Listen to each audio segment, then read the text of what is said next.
L'espace européen des données de santé propose un cadre harmonisé pour la réutilisation des données de santé électroniques, notamment à des fins de recherche, de statistiques ou pour permettre de développer l'innovation dans le domaine de la santé. C'est ce que l'on appelle l'utilisation secondaire des données de santé, donc à des fins différentes de la prise en charge directe des personnes. Le règlement prévoit que les personnes peuvent refuser l'utilisation secondaire de leurs données à des fins de recherche, par exemple.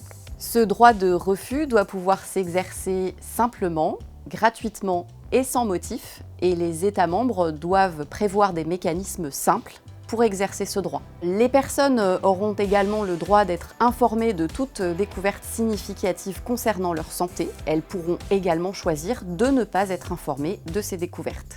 L'existence de ces droits suppose une transparence, à savoir une information préalable aux personnes concernées sur l'utilisation secondaire de leurs données. Cela signifie que les États membres devront, à travers les organismes responsables de l'accès aux données qui devront être désignés, rendre public des informations portant sur les autorisations délivrées pour l'utilisation secondaire des données, les résultats de ces utilisations, mais aussi les modalités selon lesquelles les personnes concernées pourront exercer leurs droits, et y compris les avantages et inconvénients liés à cet exercice des droits. Évidemment, cette mission devra être réalisée en étroite collaboration avec la CNIL.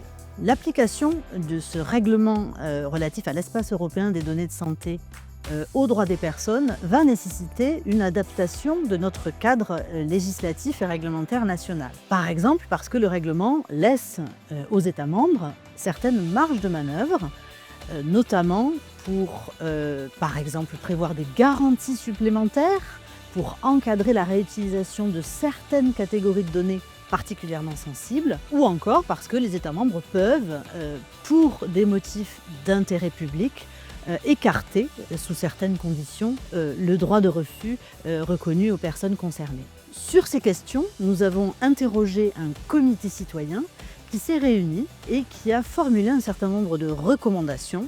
Et ces recommandations seront prises en compte pour l'adaptation de notre cadre juridique national.